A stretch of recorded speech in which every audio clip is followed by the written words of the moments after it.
નમસ્કાર દર્શક મિત્રો, સિટી ન્યૂઝમાં આપ સૌનું સ્વાગત છે। સમાચારોની શરૂઆત કરતા પહેલા એક નજર આજના મુખ્ય સમાચારો પર। પ્રશાસક શ્રી પ્રફુલ પટેલ દ્વારા સ્ટન્ટ બાજોને અપાઈ ચીમકી।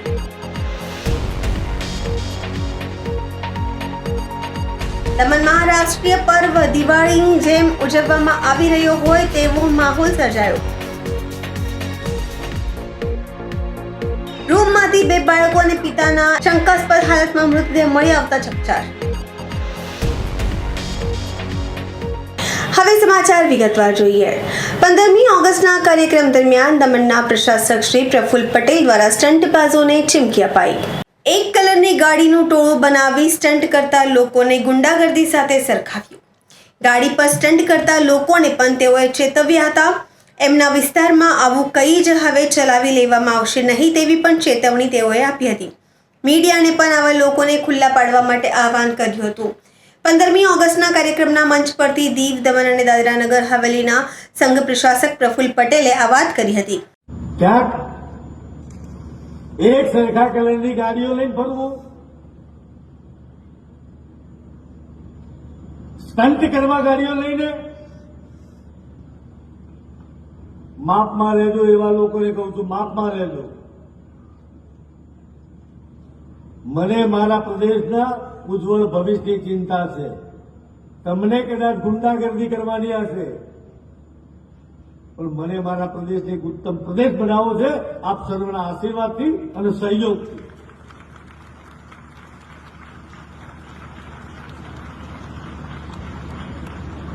મીડિયાના મિત્રોને પણ વિનંતી કરું છું, આવા તત્વોને ખુલ્લા પાડજો। કોઈ જાતના શરમ સંકોચ વગર, કોઈ જાતના ગભરાટ વગર હું તમારી સાથે છું। નિશ્ચિત બનીને, નિર્ભય બનીને તમે કામ કરજો। કોઈ તમારો વાળ વાંકો નહીં કરી શકે। સમાચારોમાં સમય છે નાનકડા વિરામનો। વિરામ બાદ આપ જોઈ શકશો। દમણમાં રાષ્ટ્રીય પર્વ દિવાળીની જેમ ઉજવવામાં આવી રહ્યો હોય તેવો માહોલ સર્જાયો। રૂમમાંથી બે બાળકો અને પિતાના શંકાસ્પદ હાલતમાં મૃતદેહ મળી આવતા ચકચાર।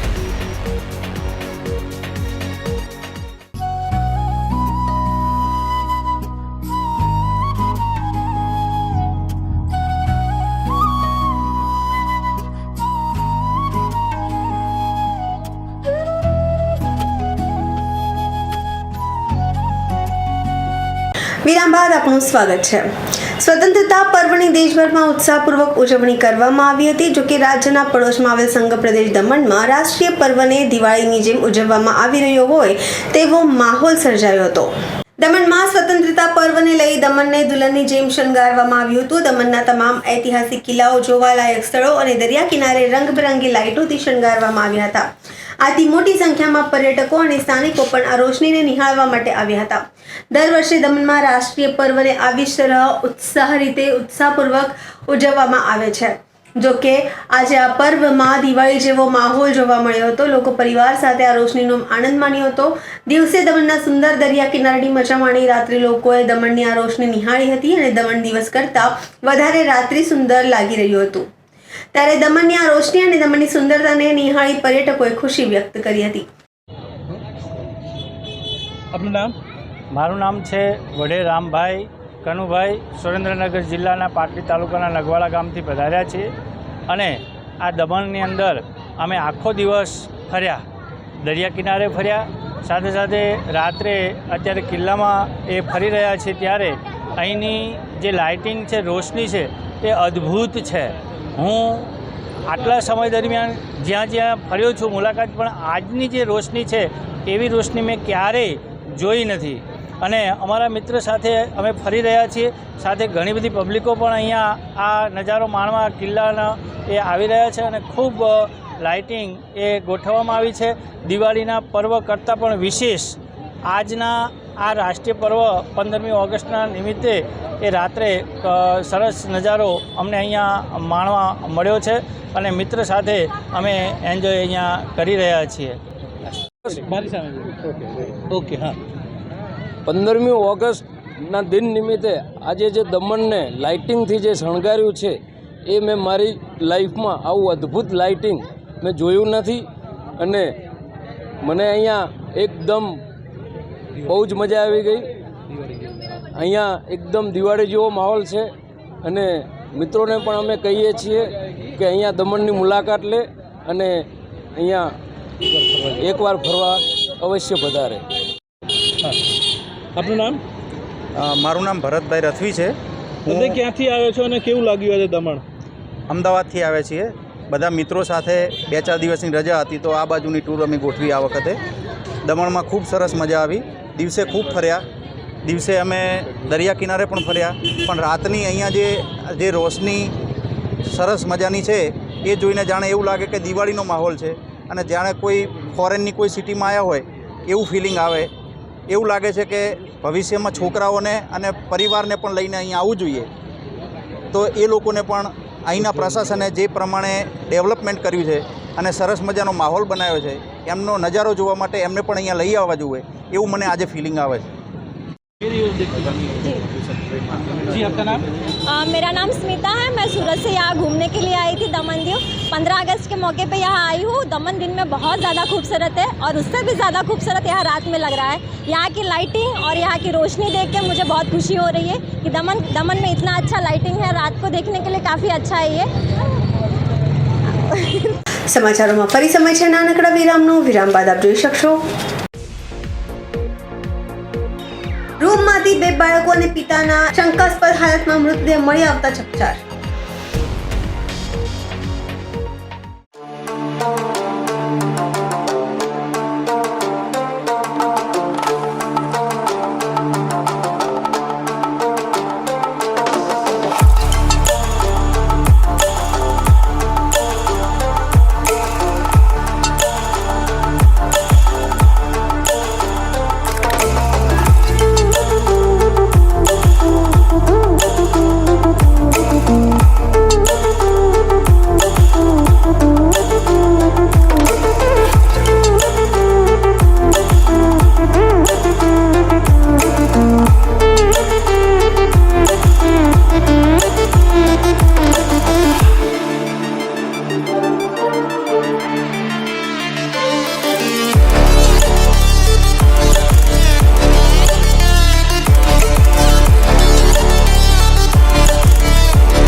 વિરામ બાદ ફરી આપનું સ્વાગત છે. રાજ્યના પડોશમાં આવેલ સંઘ પ્રદેશ દાદરા નગર હવેલીની એક ચાલીની રૂમમાંથી 2 બાળકો અને પિતાના એક જ પરિવારના શંકાસ્પદ હાલતમાં મૃતદેહ મળી આવતા ચકચાર મચી જવા પામી છે. ત્રણેયના મૃતદેહ ગળે ફાંસો ખાધેલી હાલતમાં હતા. આથી પોલીસ દોડતી થઈ ગઈ હતી. દાદરા નગર હવેલીના સામરવર્ણી વિસ્તારમાં આવેલી એક ચાલીમાં મૂળ મહારાષ્ટ્રના 56 વર્ષીય સુરેશ ભેકરે અને તેમના એક પુત્ર અને પુત્રી ત્રણેય સાથે રૂમમાં રહેતા હતા. જોકે આજે સવારે મોડા સુધી રૂમનો દરવાજો ન ખુલતા આસપાસના લોકોએ રૂમની બારી ખોલી અંદર જોતા શંકાસ્પદ લાગ્યું હતું. આથી પોલીસને જાણ કરાઈ હતી. ઘટનાની જાણ થતાં જ સેલવાસ પોલીસની ટીમ તાત્કાલિક સ્થળ પર પહોંચી ગઈ હતી અને રૂમમાં પ્રવેશી જોતા પિતા સુરેશભાઈ અને પુત્ર જય અને પુત્રી આર્યા ત્રણેય ગળે ફાંસો ખાધેલી હાલતમાં જોવા મળ્યા હતા. આથી આ પરિવારના સામૂહિક મોતને લઈ સમગ્ર પંથકમાં ચકચાર મચી ગઈ હતી. તપાસ કરતા ઘરમાંથી એક સુસાઇડ નોટ પણ મળી આવી છે. આથી આમાં પરિવારના સામૂહિક સુસાઇડની ચર્ચા ચાલી રહી છે. જોકે મૃતદેહની હાલત જોતા પિતાએ બંને બાળકોના મોત નિપજાવ્યા બાદ પોતે પણ આપઘાત કર્યો હોય તેવી આશંકાઓ સેવાઈ રહી છે. આથી પોલીસે સુસાઇડ નોટ અને કબજે કરી મૃતકના સગા સંબંધીઓ અને પડોશીઓની પૂછપરછ શરૂ કરી હતી. પ્રાથમિક માહિતી મુજબ સુરેશભાઈ પુત્ર અને પુત્રી સાથે રહેતા હતા. થોડા સમય અગાઉ પત્ની ઘરથી ચાલી ગઈ હોવાથી બે બાળકો અને પિતા ત્રણેય રૂમમાં રહેતા હતા. જોકે પુત્ર અને પુત્રી બંને દિવ્યાંગ હતા. આથી પોલીસે આ ટ્રિપલ મોતનું કારણ જાણવા ઊંડાણપૂર્વક તપાસ હાથ ધરી છે. हम तो सब के दिन सब लोग जगह मत रहते थे. उसके बाद 12 बजे के बाद क्या पता क्या हुआ कि सुबह हम लोग सब लोग सोचे कि अभी तक अंकल उठे नहीं, मतलब 9-10 बजे के लगभग में. फिर हम लोग सब आसपास में बात विचार कर किए हम लोग अभी तक हुआ तो हुआ क्या हुआ कि मतलब इधर दरवाज़ा खुला नहीं, कोई बच्चा उठा नहीं, रो नहीं रहा है, कुछ नहीं हो रहा है.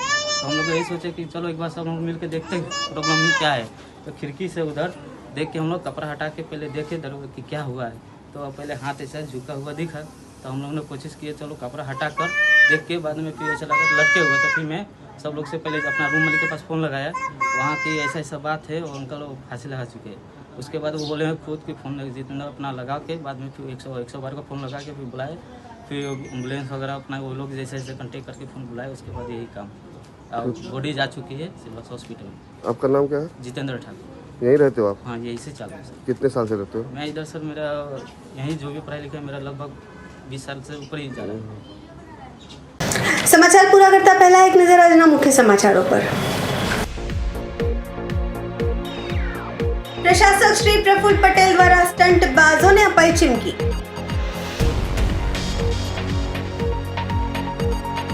દમણમાં રાષ્ટ્રીય પર્વ દિવાળીની જેમ ઉજવવામાં આવી રહ્યો હોય તેવો માહોલ સર્જાયો.